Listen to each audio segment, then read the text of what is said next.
मे महिन्याची ती दुपार नेहमीपेक्षा जास्तच दाहक होती. बाहेर सूर्य जणू आग ओकत होता आणि रस्त्यावरून येणाऱ्या गरम हवेच्या लाटा खिडकीतून घरात शिरत होत्या. पुण्याच्या एका उच्चभ्रू सोसायटीतील त्या आलिशान फ्लॅटमध्ये 65 वर्षाचे जनार्दन पंत हॉलमधील सोफ्यावर अत्यंत अस्वस्थ होऊन बसले होते. त्यांच्या पांढऱ्या शुभ्र केसांमधून घामाच्या धारा वाहून मानेवरून खाली उतरत होत्या. अंगातील सुती कुर्ता घामाने पूर्ण पाठीला चिकटला होता. हॉलच्या छताला लावलेला जुना पंखा त्यांच्या पूर्ण वेगाने फिरत होता, पण तो फक्त गरम हवेची झोत खाली फेकत होता, ज्यामुळे अंगाची लाही लाही होत होती. जनार्दन पंत हृदयविकाराचे रुग्ण होते. त्यातच वाढत्या वयामुळे त्यांना या उकाड्याचा प्रचंड त्रास होत होता. त्यांचा जीव कासावीस झाला होता. श्वास घ्यायलाही त्रास होऊ लागला होता. शेवटी न राहून त्यांनी भिंतीवर असलेल्या एसीचे बटन चालू केले. 5 मिनिटातच रूममधील हवा बदलली. एसीमधून येणाऱ्या त्या गारव्याने जनार्दन पंतांच्या जीवात जीव आला. त्यांनी समाधानाने डोळे मिटले आणि सोफ्याला पाठ टेकवून ते विसावले. पण हा सुखाचा क्षण फार काळ टिकणारा नव्हता. अवघ्या 10 मिनिटात बेडरूमचा दरवाजा जोरात उघडला गेला. जनार्दन पंतांचा एकुलता एक मुलगा निखिलेश हातात मोबाईल घेऊन तणतणत बाहेर आला. हॉलमध्ये एसी चालू असलेला पाहून त्याचा चेहरा रागाने लालबुंद झाला. त्याने भिंतीजवळ जाऊन अत्यंत उद्धटपणे एसीचे बटन खचकन बंद केले. एकदम गारवा नाहीसा झाला आणि पुन्हा उकाडा जाणवू लागला. जनार्दन पंतांनी डोळे उघडले आणि हळू आवाजात म्हटले, "अरे निघू, खूप उकाडा होतोय रे बाबा." छातीत थोडं दडपल्यासारखं होत होतं म्हणून बटन दाबलं होतं. "थोडा वेळ चालू राहू दे ना." पण निखिलेशवर वडिलांच्या या विनवणीचा काहीच फरक पडला नाही. तो तावातावाने म्हणाला, "हे काय रोजचं चालवलंय बाबा तुम्ही? दिवसभर घरात बसून एसी चालू करायचा? काय पैशांचा पाऊस पडतोय का इथे? तुम्हाला काय फक्त बटन दाबायचं माहीत आहे? महिन्याला बिल किती येतंय याचं काही भान आहे का?" तेवढ्यात किचनमधून त्याची पत्नी म्हणजे जनार्दन पंतांची सून सायली तिथं आली. तिच्या हातात पाण्याचा ग्लास होता, जो तिने निखिलेशला दिला. तिने निखिलेशला शांत करण्याऐवजी उलट आगीत तेल ओतण्याचं काम केलं. ती उपरोधिकपणे हसून म्हणाली, "अहो निखिलेश, कशाला सांगताय त्यांना? बिल भरायची वेळ आली की आमच्या पगाराला कात्री लागते. स्वतः तर आयुष्यभर क्लार्कची नोकरी केली, कधी एसीची हवा खाल्ली नाही, आणि आता म्हातारपणात यांचे लाड बघा. स्वतः काही करायचं नाही आणि दुसऱ्याच्या पैशावर चैनी करायची." सायलीच्या या टोमण्याने निखिलेशचा अहंकार आणखीनच सुखावला. वडिलांबद्दलचा उरला सुरला आदर विसरून तो जनार्दन पंतांच्या तोंडासमोर बोट दाखवून अत्यंत हिंसक, क्रूर आणि मोठ्या सुरात ओरडला, "म्हाताऱ्या, बसून खातोस? एसीचं बिल कोण, तुझा बाप भरणार का? फुकटचं खायची सवय झाली आहे तुला. नीट सांगतोय, या घरात राहायचं असेल तर लायकीत आणि नीट राहा, नाहीतर आत्ताच्या आत्ता चालता हो इथून." हे शब्द नव्हते तर जनार्दन पंतांच्या काळजाचे तुकडे करणारे तीक्ष्ण बाण होते. क्षणभर जनार्दन पंतांना वाटले की त्यांच्या कानावर विश्वासच बसू नये. हा तोच निखिलेश होता का, ज्याला त्यांनी स्वतः उपाशी राहून लहानाचं मोठं केलं होतं? हा तोच मुलगा होता का, ज्याच्या इंजिनिअरिंगच्या फीसाठी जनार्दन पंतांनी स्वतःची वडिलोपार्जित जमीन आणि पत्नीचे राहिलेले दागिनेही विकून टाकले होते? ज्या मुलाला पायावर उभे करण्यासाठी त्यांनी स्वतः आयुष्यभर साधी सायकल वापरली, आज तोच मुलगा त्यांना बसून खाणारा म्हातारा म्हणत होता आणि त्याच्या बापावरून उद्धटपणे विचारत होता. सून सायली शेजारी उभी राहून वासून सासऱ्याचा हा अपमान उघड्या डोळ्यांनी पाहत होती आणि त्यात तिला एक सुप्त आनंद मिळत होता. जनार्दन पंतांच्या डोळ्यात अश्रू तरळले. अपमान आणि वेदनेचा एक मोठा गोळा त्यांच्या घशाशी आला, पण त्याच क्षणी त्यांच्या आत दडलेला स्वाभिमान खडबडून जागा झाला. त्यांनी आपले अश्रू डोळ्यांच्या कडांमधून बाहेर पडू दिले नाहीत. ज्या मुलाला त्यांनी स्वतःचे रक्त आटवून वाढवले, त्याच्यासमोर भीक मागणे त्यांच्या तत्वात बसणारे नव्हते. जनार्दन पंत सोफ्यावरून शांतपणे उठून उभे राहिले. त्यांच्या चेहऱ्यावरील दुःखाचे भाव आता नाहीसे झाले होते. तिथे आता एक अनाकलनीय आणि गंभीर शांतता पसरली होती. ते निखिलेश आणि सायलीकडे बघून फक्त हसले. ते हसू हताशपणाचं किंवा कमकुवतपणाचं नव्हतं, तर तो निखिलेशच्या अवकातीवर आणि त्याच्या कृतज्ञपणावर मारलेला एक सनसनीत चपराक होती. त्या हसण्याने निखिलेश क्षणभर गोंधळला. पंत शांत पावलांनी आपल्या खोलीत गेले. त्यांनी कपाटातून एक जुनी साधी कपड्यांची पिशवी काढली. त्यात स्वतःचे 2-3 जोड साधे कपडे, पाकिटात असलेले काही मोजके पैसे, आधार कार्ड आणि बँकेचे पासबुक ठेवले. कपाटात त्यांनी निखिलेशने मागच्या वाढदिवसाला दिलेली सोन्याची साखळी आणि हातातील अंगठी काढून ठेवली. घराची एकही वस्तू जी निखिलेशच्या पैशांची होती ती त्यांनी सोबत घेतली नाही. ते पिशवी हातात घेऊन हॉलमध्ये आले. दरवाजाच्या दिशेने जाताना सायलीने विचारले, बाबा कुठे चालला आहात या उन्हाचे? तिच्या आवाजात कोणतीही काळजी नव्हती, तर एक प्रकारची सुटका आणि आनंद होता. जनार्दन पंतांनी तिला उत्तर देणंही योग्य समजलं नाही. त्यांनी मागे वळून निखिलेशकडे एक शेवटचा नजरटाक केला आणि न बोलता ते घराच्या मुख्य दरवाजाबाहेर पडले. ते बाहेर पडताच निखिलेशने मागून घराचा लाकडी दरवाजा धाडकन बंद केला. त्या आवाजाने जनार्दन पंतांच्या मनातील मुलाबद्दलची उरलीसुरली माया ही कायमची संपवून टाकली. दुपारच्या त्या कडक उन्हात तळपत्या डांबरी रस्त्यावरून जनार्दन पंत एका हातात जुनी पिशवी घेऊन चालत निघाले. पायातल्या साध्या चपलांमधून रस्त्याची उष्णता जाणवत होती, पण मनातील स्वाभिमानाची आग त्या उन्हापेक्षाही तीव्र होती. त्यांच्याकडे ना राहिला आसरा होता, ना कोणती मोठी पुंजी. समोर अनिश्चित आणि खडतर भविष्य होते, पण मनामध्ये एकच दृढ निश्चय होता, मी अजून संपलेलो नाही.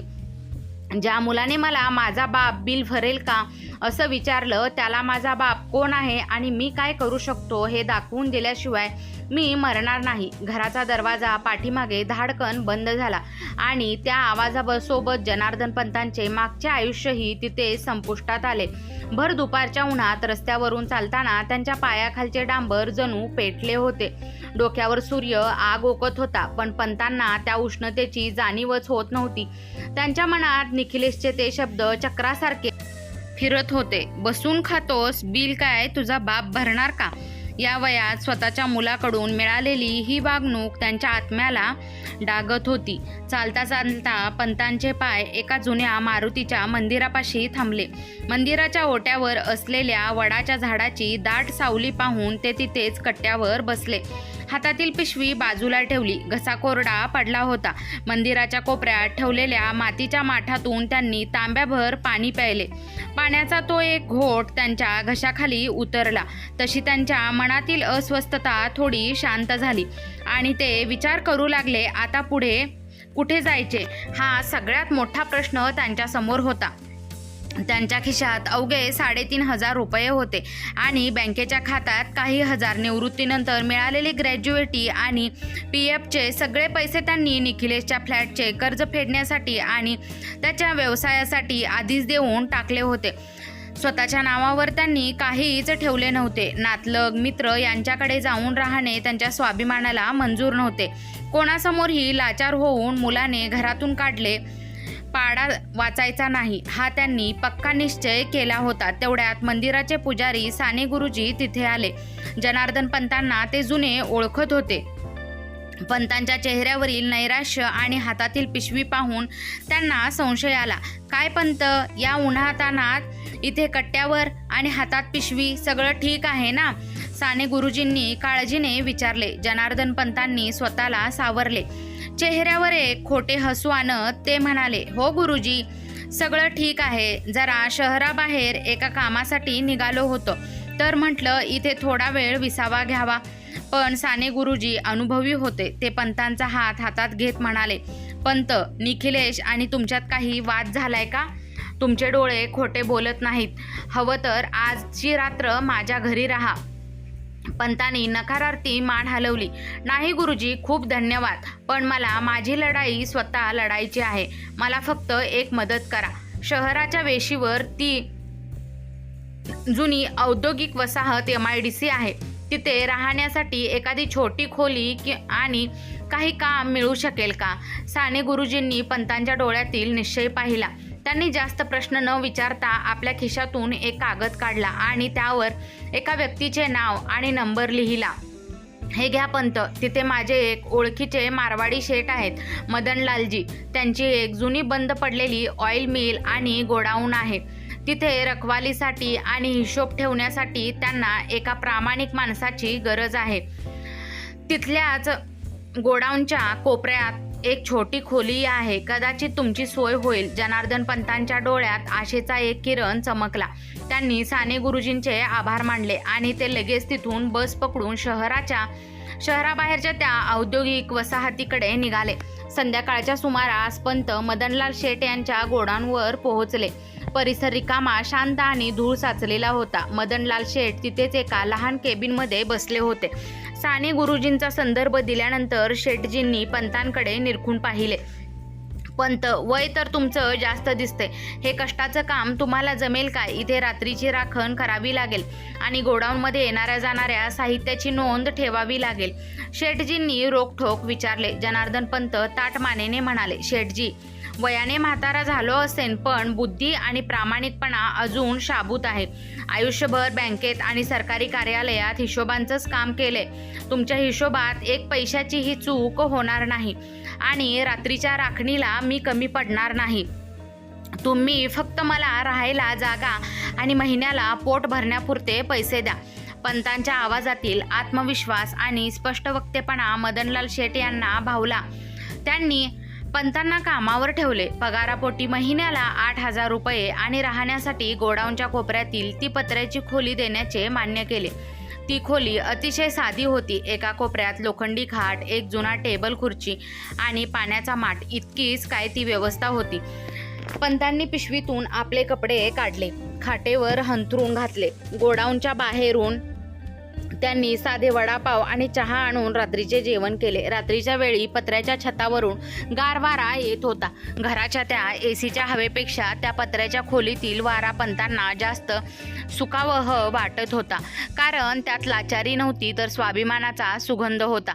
त्यांनी मनोमन ठरवले, हे तर फक्त पहिलं पाऊल आहे. निखिलेशने मला शून्य समजून काढले आहे ना, याच शून्यातून मी माझं नवीन साम्राज्य उभं करणार. तिथे दुसरीकडे घरात एसीच्या गारव्यात सोफ्यावर बसलेला निखिलेश विचार करत होता की म्हातारा 2 दिवसात पैशांशिवाय हताश होऊन परत येईल आणि पाया पडेल.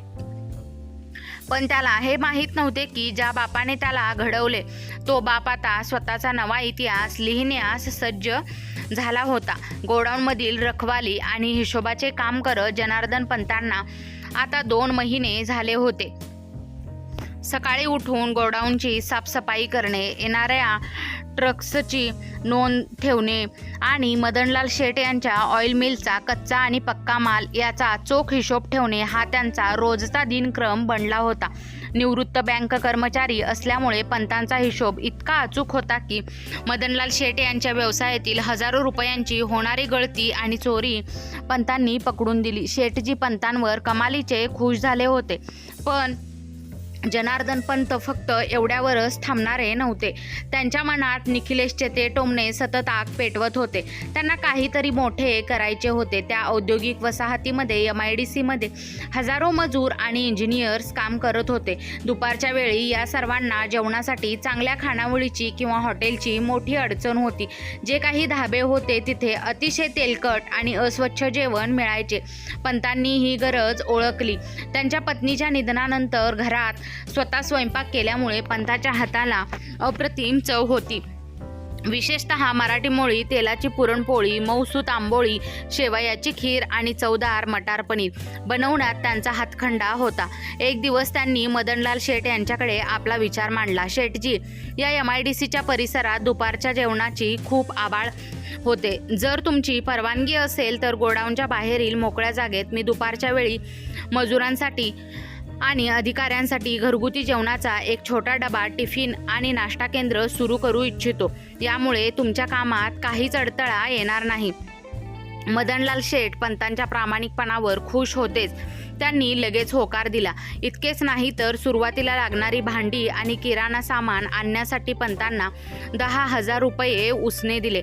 पंतांनी आपल्या साठवलेल्या पैशांमधून आणि शेठजींच्या मदतीने एक लहान शेड उभारली.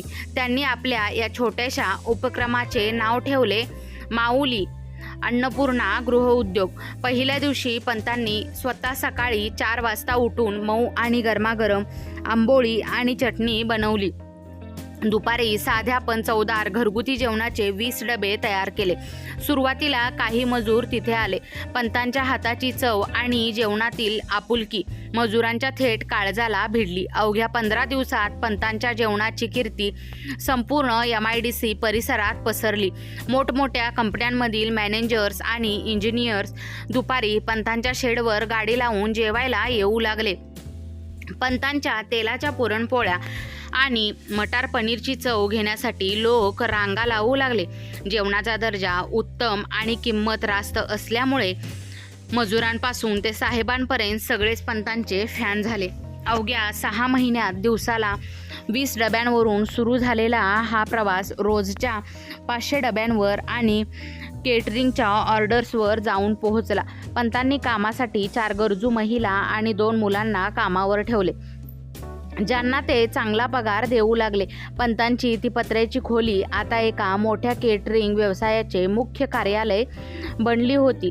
मदनलाल शेठ यांनी उसने दिलेले पैसे पंतांनी पहिल्याच महिन्यात व्याजासह परत केले होते. दरम्यान निखिलेशच्या घरात परिस्थिती वेगळीच होती. तो ज्या IT कंपनीत काम करत होता तिथे मंदी आल्यामुळे त्याचा पगार 50% कमी झाला होता. त्याने घेतलेल्या फ्लॅटचे आणि गाडीचे हप्ते थकू लागले होते. घरात AC चालू करणे तर दूर, साधे लाईट बिल भरणेही त्याला जड जाऊ लागले होते. सून सायली आता रोज पैशांवरून निखिलेशशी भांडत होती. घरातील शांतता पूर्णपणे नष्ट झाली होती. निखिलेशला वाटले होते की पैशांशिवाय म्हातारा 8 दिवसात परत येईल, पण 6 महिने झाले तरी वडिलांचा काहीच पत्ता नव्हता. त्यामुळे तो आतून पुरता हादरला होता. त्याचा अहंकार त्याला वडिलांचा शोध घेऊ देत नव्हता, पण दुसरीकडे त्याचे आर्थिक गणित पूर्णपणे कोलमडले होते.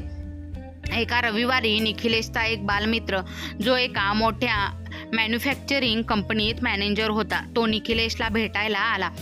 गप्पा मारताना निखिलेशने पैशांची आणि कंपनीतल्या जेवणाची तक्रार केली. त्यावर त्याचा मित्र म्हणाला, अरे निघू, आमच्या MIDC परिसरात एक माऊली अन्नपूर्णा केटर्स नावाचे आजोबा आहेत. काय अप्रतिम जेवण बनवतात. आमच्या कंपनीच्या सगळ्या पार्ट्यांचे कॉन्ट्रॅक्ट आम्ही आता त्यांनाच देतो. महिन्याला लाखो रुपयांचे उलाढाल आहे त्यांची. अगदी शून्यातून उभे राहिलेले ते म्हातारे, पण त्यांचा स्वाभिमान आणि बिझनेस माइंड कमाल आहे. माणसाने जगावं तर असं. मित्राच्या तोंडून त्या यशस्वी म्हाताऱ्याची गोष्ट ऐकताना निखिलेशच्या मनात कुठेतरी एक अनामिक धास्ती भरली.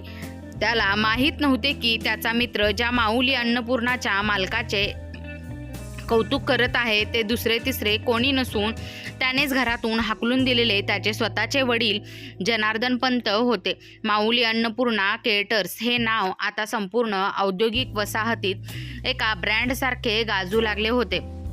जनार्दन पंतांनी कधीही जेवणाच्या दर्जाशी आणि स्वच्छतेशी तडजोड केली नाही. वाढत्या मागणीमुळे त्यांनी MIDCच्या मुख्य चौकात एक मोठे गाळे भाड्याने घेतले आणि तिथे एक अत्याधुनिक स्वच्छ सेंट्रल किचन सुरू केले. ज्या हातांनी कधी काळी बँकेत फक्त फायली आणि कागदपत्रे हाताळली होती, तेच हात आता शेकडो लोकांच्या पोटाची भूक भागवणारे अन्नदाते बनले होते. पंतांनी आपल्या व्यवसायाचे व्यवस्थापन कॉर्पोरेट पद्धतीने करण्यास सुरुवात केली. त्यांनी जेवणाच्या वितरणासाठी 2 छोट्या गाड्या विकत घेतल्या. परिसरातील जवळपास 15 ते 20 मोठ्या कंपन्यांनी आपल्या कर्मचाऱ्यांच्या दुपारच्या जेवणाचे अधिकृत कंत्राट कॅन्टीन कॉन्ट्रॅक्ट थेट जनार्दन पंतांना दिले होते. आता पंतांच्या हाताखाली 25हून अधिक कामगार काम करत होते. महिन्याची उलाढाल आता लाखांच्या घरातून थेट करोडोंच्या दिशेने झेप घेत होती. एवढे मोठे यश मिळूनही जनार्दन पंत पूर्वीसारखे साधे राहत होते. ते आजही पहाटे 4 वाजता उठून स्वतः मसाल्यांची गुणवत्ता तपासत असत. पण एका गोष्टीची त्यांनी आवर्जून काळजी घेतली होती. त्यांच्या या बिझनेसच्या सर्व कागदपत्रांवर, जाहिरातीवर आणि बोर्डवर माऊली अन्नपूर्णा या नावाखाली एक टॅगलाईन लिहिलेली असायची. स्वाभिमानाने कमवलेले, आपुलकीने वाढलेले. दुसरीकडे निखिलेशच्या आयुष्यात अंधार अधिकच गडद होत चालला होता. त्याच्या IT कंपनीने खर्च कमी करण्यासाठी ले ऑफ कर्मचाऱ्यांची कपात सुरू केली होती आणि दुर्दैवाने त्यात निखिलेशची नोकरीही गेली. डोक्यावर फ्लॅटचे लाखो रुपयांचे कर्ज, गाडीचे हप्ते आणि घरात 2 वेळच्या खाण्याची भ्रांत, अशी परिस्थिती निर्माण झाली. नोकरी गेल्यामुळे सून सायलीचा पारा चांगलाच चढला होता. तुमच्यात काही कर्तृत्वच नाही, साधे घर चालवता येत नाही तुम्हाला. त्या म्हाताऱ्याला घरातून हाकलले तेव्हापासून या घराला कोणाची तरी नजर लागली आहे. लक्ष्मी चालून गेली घरातून, असे म्हणत सायली आत रोज निखिलेशला घालून पाडून बोलू लागली होती.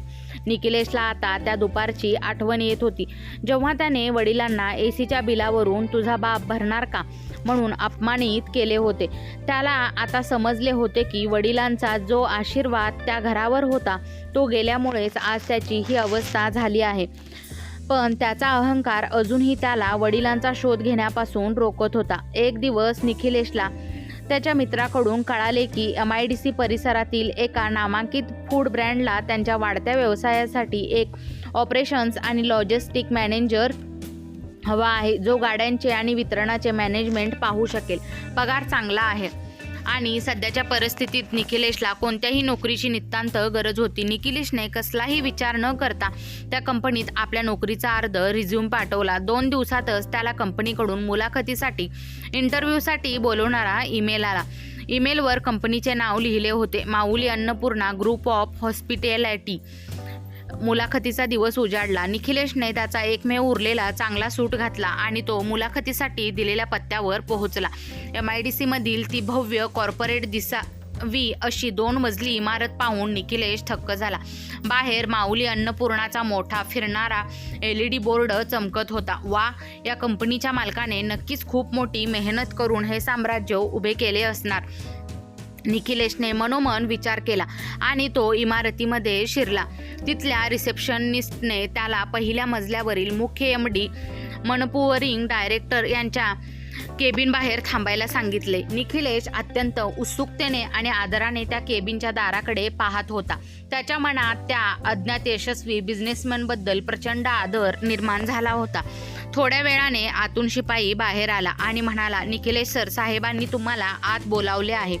निखिलेशने आपल्या कोटाची बटणे नीट केली, फाईल हातात धरली, मनातील धाकधूक दाबली आणि केबिनचा काचेचा दरवाजा हळूच ढकलत आत पाऊल ठेवले.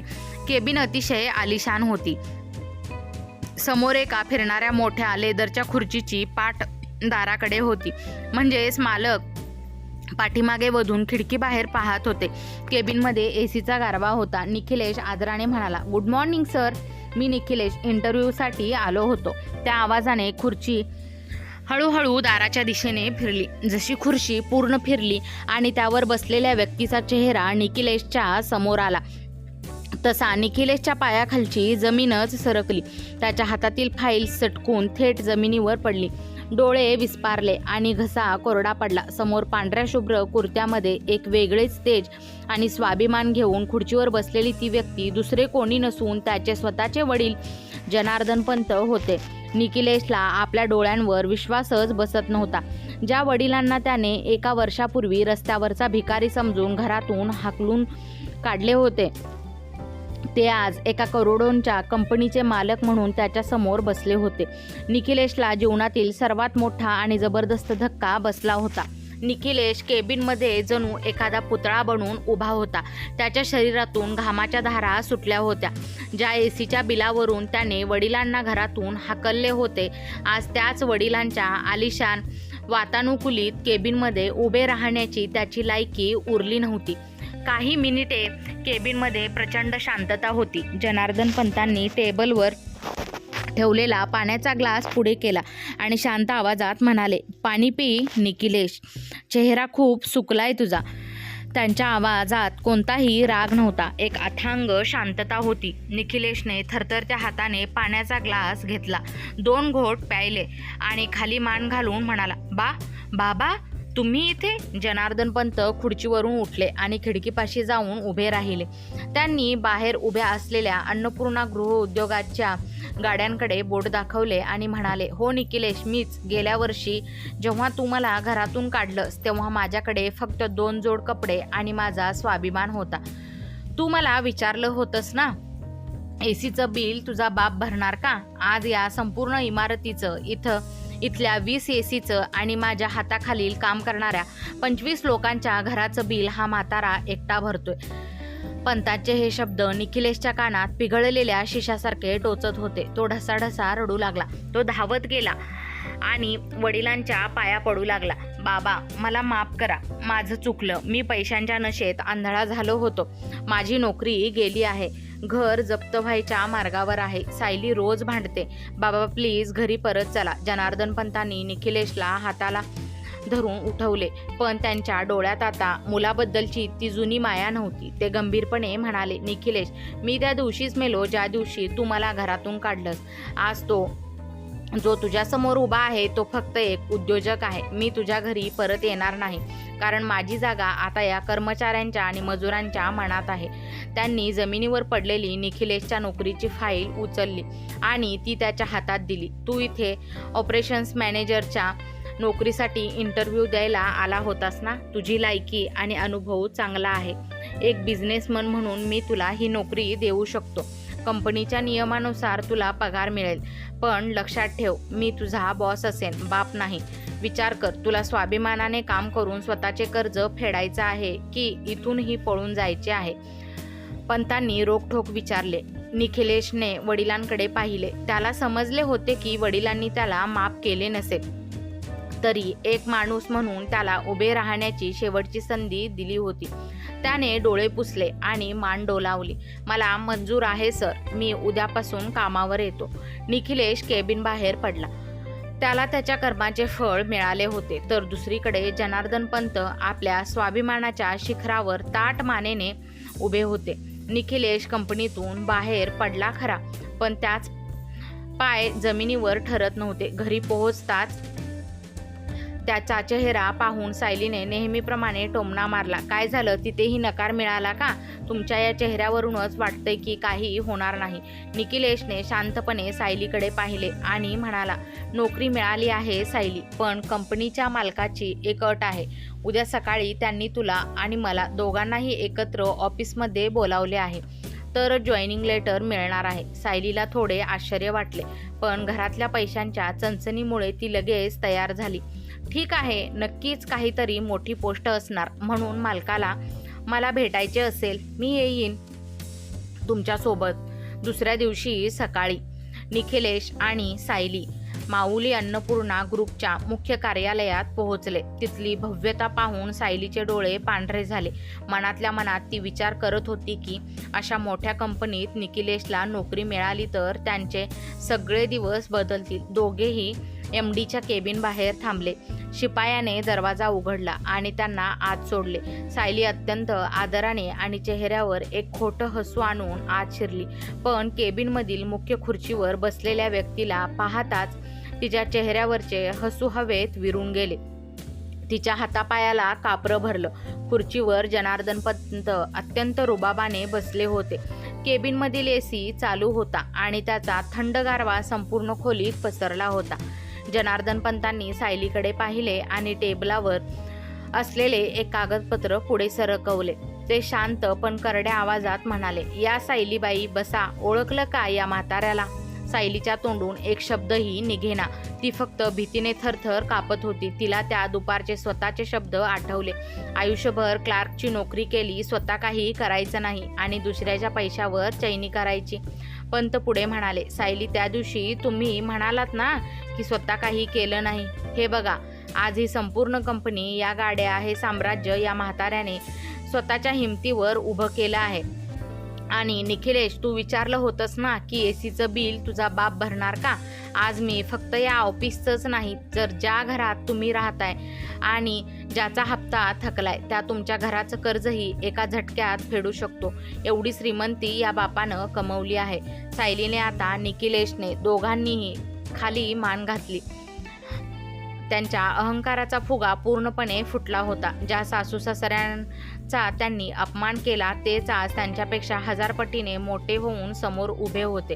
मी निखिलेशला नोकरी दिली आहे कारण तो या कामासाठी पात्र आहे. पण सायली, तुला इथे यासाठी बोलावलं आहे की तुला कळावं माणसाला त्याच्या कर्माची फळं याच जन्मात आणि याच जगात भोगावी लागतात. तुम्ही मला घरातून काढलं पण देवाने मला शेकडो लोकांच्या पोटाची भूक भागवण्याचा मान दिला. पंतांच्या आवाजातील तो स्वाभिमान सायलीच्या काळजाला चिरून गेला. सायलीने रडत रडत पंतांचे पाय धरले. बाबा, मला माफ करा, मी चुकले. पैशाच्या घमेंडीत मी तुमच्यासारख्या देवमाणसाचा अपमान केला. आम्हाला क्षमा करा. जनार्दन पंतांनी तिचे हात बाजूला केले आणि म्हणाले, माफी देणारा मी कोणी नाही. आता तुमची लायकी सिद्ध करा, प्रामाणिकपणे काम करा आणि स्वाभिमानाने जगायला शिका. त्या दिवशी मुलाला आणि सुनेला त्यांच्या आयुष्यातील सर्वात मोठा धडा मिळाला होता. जनार्दन पंतांनी पैशाने नाही तर आपल्या कर्तृत्वाने आणि स्वाभिमानाने त्यांना झुकवले होते. जनार्दन पंतांच्या कंपनीत नोकरीला लागून निखिलेशला आता 6 महिने पूर्ण झाले होते. या 6 महिन्यात निखिलेश पूर्णपणे बदलला होता. त्याचा पूर्वीचा अहंकार, उद्धटपणा कुठल्या कुठे पळून गेला होता. तो आता कंपनीत एक सामान्य कर्मचारी म्हणून प्रामाणिकपणे काम करत होता. रोज सकाळी वेळेवर येणे, मजुरांशी आदराने बोलणे आणि कंपनीच्या गाड्यांचे व्यवस्थापन चोख ठेवणे हे तो अगदी मनापासून करत होता. घरी सायलीमध्येही मोठा बदल झाला होता. ज्या हातांनी तिने कधी काळी सासऱ्याला पाण्याचा ग्लास देण्यास नकार दिला होता तेच हात आता घरातून डबा बनवून निखिलेश सोबत ऑफिसमधील इतर कर्मचाऱ्यांसाठी आवडीने पाठवत होते. दोघांनीही कळून चुकले होते की पैशाची श्रीमंती कधीही येऊ शकते आणि जाऊ शकते, पण माणसाचा स्वभाव आणि नात्यांची श्रीमंती हीच खरी संपत्ती असते. निखिलेशने त्याच्या पगारातून आणि जुन्या बचतीतून फ्लॅटचे थकलेले हप्ते हळूहळू भरायला सुरुवात केली होती. तो दरमहा मिळणाऱ्या पगारातून एक ठराविक रक्कम बाजूला ठेवून जनार्दन पंतांच्या केबिनमध्ये आणून द्यायचा. एक दिवस पंतांनी त्याला विचारले, निखिलेश, हे पैसे कशासाठी?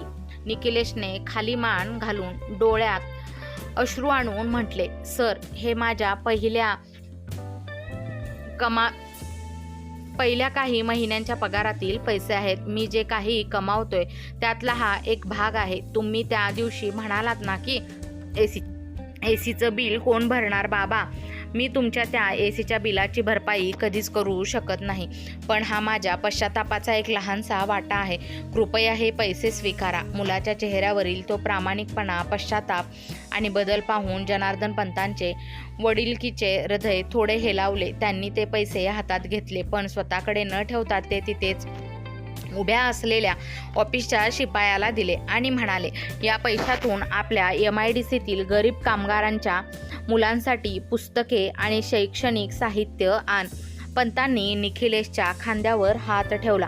निखिलेश, मला तुझ्या पैशांची गरज नाही. मला फक्त तुझा हा बदल पाहायचा होता. तू आज एक चांगला कर्मचारी आणि एक चांगला माणूस बनला आहेस. यातच माझा विजय आहे. त्याच वर्षाच्या शेवटी माऊली अन्नपूर्णा ग्रुपला राज्याचा सर्वोत्तम आणि सर्वात प्रामाणिक केटरिंग ब्रँड म्हणून उद्योगभूषण पुरस्कार जाहीर झाला. एका मोठ्या ऑडिटोरियममध्ये हा पुरस्कार सोहळा आयोजित करण्यात आला होता. शेकडो नामवंत उद्योजक आणि पत्रकार तिथे उपस्थित होते.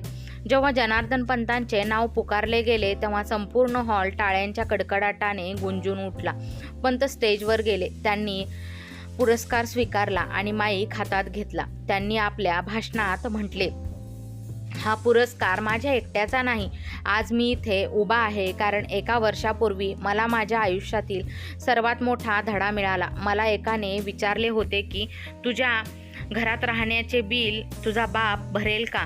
तुझ्या एका अपमानाने माझ्या डोळ्यातील अश्रू सुकवले आणि मला स्वाभिमानाची आग पेटवली. मी आज त्या व्यक्तीचा ऋणी आहे, कारण जर त्याने मला त्या दिवशी घरातून काढले नसते तर आज मी शेकडो मजुरांच्या पोटाची भूक भागवणारा अन्नदाता बनू शकलो नसतो.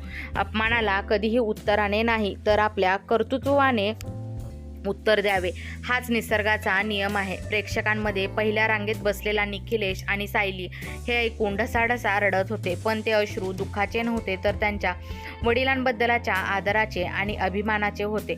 मुलाने वडिलांना अपमानित करून घरातून काढले होते, पण नियतीच्या चक्राने वडिलांना आज अशा उंचीवर आणून ठेवले होते जिथे जग त्यांच्यासमोर नतमस्तक होत होते. कार्यक्रम संपल्यानंतर जनार्दन पंत स्टेजवरून खाली आले. निखिलेश आणि सायलीने सर्वांसमोर पुढे येऊन पंतांच्या पायावर डोके ठेवले. यावेळी पंतांनी त्यांना दूर केले नाही तर दोघांच्या डोक्यावर मायेने हात ठेवला. घर, नाते आणि स्वाभिमान यांचा एक अनोखा लढा होता, ज्यामध्ये एका स्वाभिमानी वडिलांनी जे काही करून दाखवले ते पाहून मुलाला बसलेला जबरदस्त धक्का शेवटी त्यांच्या आयुष्याला एक योग्य दिशा देऊन गेला. मित्र आणि मैत्रिणींनो, तुम्हाला आजची कथा आवडली असल्यास चॅनलला लाईक, शेअर, सबस्क्राईब नक्की करा. कथा पूर्ण ऐकल्याबद्दल, वाचल्याबद्दल तुम्हा सर्वांचे मनपूर्वक धन्यवाद. जर कोणी चॅनलवर नवीन आला असेल तर बेल नोटिफिकेशन नक्की दाबा. येणारा प्रत्येक व्हिडिओ सर्वात आधी तुम्हाला ऐकायला व वाचायला मिळेल. भेटूया पुन्हा एकदा अशाच कथेमध्ये.